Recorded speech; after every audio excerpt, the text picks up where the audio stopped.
dia langsung menuju ke tempat di mana jarum itu berada. Jarinya bergerak sendiri menuju jarum itu. Mimin kira Aurora akan mendapatkan kutukan kayak dulu lagi nih. Tapi ternyata Aurora mendapatkan penglihatan bahwa sang raja ternyata ditusuk oleh sang ratu dengan jarum itu. Dan menjadikan Maleficent sebagai orang yang bersalah atas kejadian itu. Please stop. Aurora melihat penelitian itu, di mana di situ terdapat makhluk-makhluk dari kerajaan Morse yang diberitakan menghilang.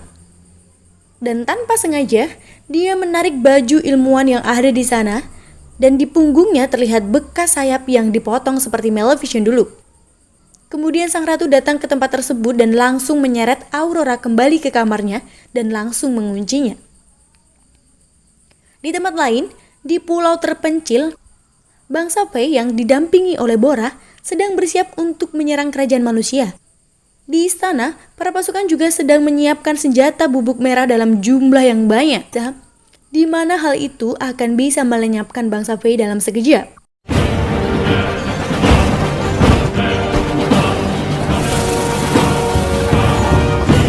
Di tempat lain, di dalam gereja, rencana sang ratu sudah dimulai.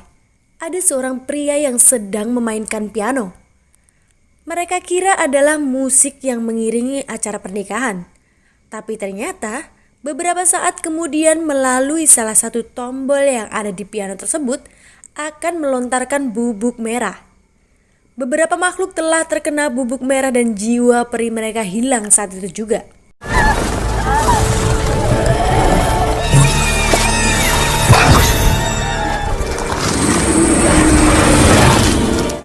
Kembali kepada Aurora.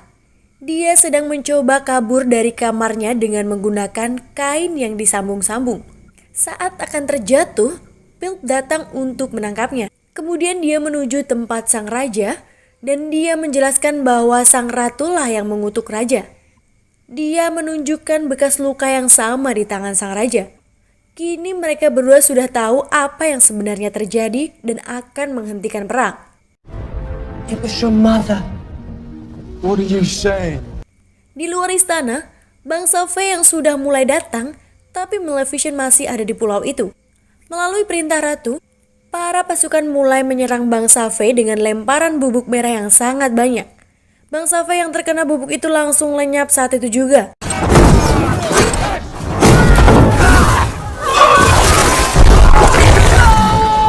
Mereka masih terus bergerak. Di dinding istana juga dipasang jebakan dari bubuk merah. Beberapa dari mereka harus terkena bubuk itu.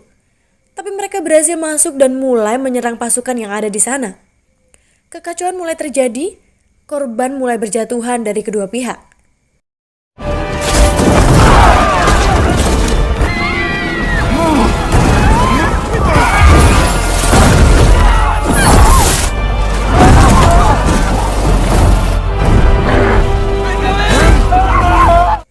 Di tempat lain, Aurora menuju gereja dan akan menyelamatkan rakyat Morse. Pintu diganjal dengan besi yang sangat kuat sehingga mereka tidak bisa keluar. Mereka yang ada di dalam terus dihujani dengan bubuk merah. Satu persatu dari mereka telah meninggal. Karena tidak ingin terus-terusan dihujani bubuk merah, peri biru yang dulu pernah mengasuh Aurora, dia mengorbankan diri dengan cara masuk ke pipa tempat keluarnya bubuk itu. Dan terkenalah dia dengan bubuk itu, dan dia berubah menjadi bunga yang menyumpal pipa itu. Sehingga bubuk itu tidak bisa keluar lagi. Kemudian peri hijau dan peri merah yang marah karena saudaranya telah tewas, mereka menyerang orang yang memainkan piano itu hingga dia jatuh dan tewas saat itu juga.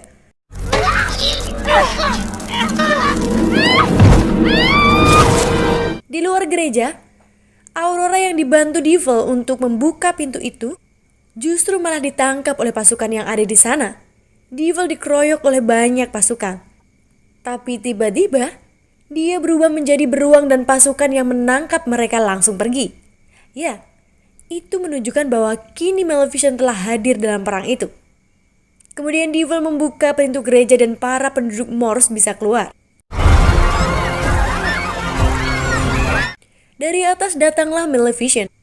Dengan sihirnya, Dalam sekejap dia mampu melempar beberapa pasukan musuh dan membebaskan bangsa V yang ditangkap. Kemudian Maleficent mulai menggunakan sihirnya untuk merusak senjata pelontar bubuk merah yang ada di sana. Bora terkena panah oleh salah satu pasukan. Dia terjatuh dan akan membunuh pasukan itu. Tapi hal itu dihentikan oleh Philp.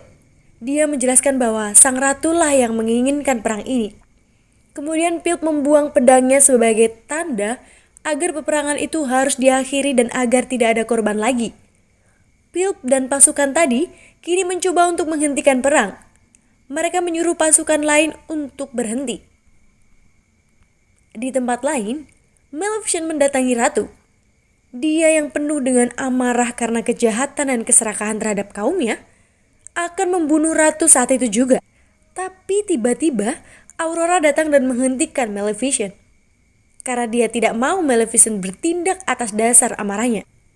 Salah besar dong mbak, aduh harusnya tuh ratu biarin aja mati agar dunia itu jadi damai gitu. Ketika mereka sedang lengah, sang ratu mencoba untuk memanah Aurora, tapi Maleficent langsung menghalangi dengan tubuhnya. Kini Maleficent telah tewas dengan tubuh yang berubah menjadi abu. Menangislah Aurora karena telah kehilangan orang yang paling dia sayangi. Dibilangin juga apa, orang jahat itu biarin mati aja. Dari tadi kek. Dan beberapa saat kemudian, abu yang terkena air mata Aurora tiba-tiba bersinar. Dan kini memunculkan makhluk raksasa yang sangat kuat. Ya, itu adalah Ponic. Bentuk terkuat dari bangsa Fae yang telah dijelaskan Colonel waktu itu.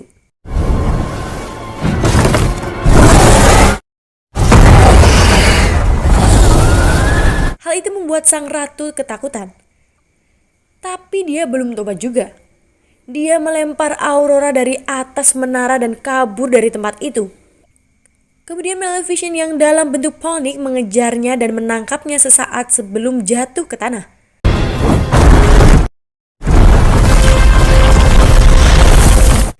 Aurora berhasil selamat. Orang-orang yang melihat itu langsung menghentikan perangnya. Bangsa Fae langsung tunduk kepada Ponic. Kemudian Ponic itu berubah wujudnya kembali menjadi Maleficent. Kemudian datanglah sang ilmuwan yang membawa jarum yang dipakai untuk menusuk raja. Jarum itu diberikan kepada Maleficent. Kemudian Maleficent menghancurkan jarum itu dan kini sang raja telah terbangun dari tidurnya. Sang ratu yang akan kabur dihadang oleh beberapa bangsa Fae. Entah akan dijadikan apa dia nanti. Dan ternyata Maleficent mengubahnya menjadi seekor kambing. Cukup setara juga sih dengan perbuatan jahatnya. Mimin kira akan dibunuh dengan cara yang kejam juga nih. Asik juga nih jadi kambing. Kini kedua belah pihak telah berdamai. Bangsa Fae kini tidak lagi harus bersembunyi. Dan pernikahan akan tetap berlangsung. Dengan tujuan untuk menyatukan dua kerajaan atau bahkan bisa 3 kerajaan. Aurora diberikan gaun yang sangat bagus oleh Maleficent. Semua orang menghadiri pernikahan tersebut. Termasuk sang raja yang bangga dengan anaknya yang bisa menyatukan kerajaan mereka. Kemudian mereka hidup bahagia selamanya dan film pun berakhir.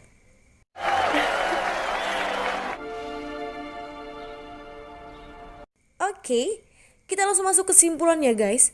Jika dibandingkan dengan film pertamanya, film yang kedua tuh jauh lebih bagus. Lebih kompleks karena melibatkan banyak pihak. Musuh utamanya pun juga lebih kejam dan sadis jika dibandingkan dengan Raja Stephen. Sehingga membuat kita yang menonton tuh jadi sangat sebel dan terbawa suasana gitu. Kok ada sih orang sejahat ini gitu? Kok orang ini tuh gak dibunuh aja gitu? Ya pokoknya gitu deh. Tapi Mimin senang sih udah jadi kambing tadi. Oke, cukup sekian review film ini dari Mimin. Jangan lupa buat teman-teman yang pengen request film untuk di-review, silahkan tulis di kolom komen ya. Yang pengen ngasih masukan kami terima dengan baik. Sampai ketemu di video selanjutnya. Bye!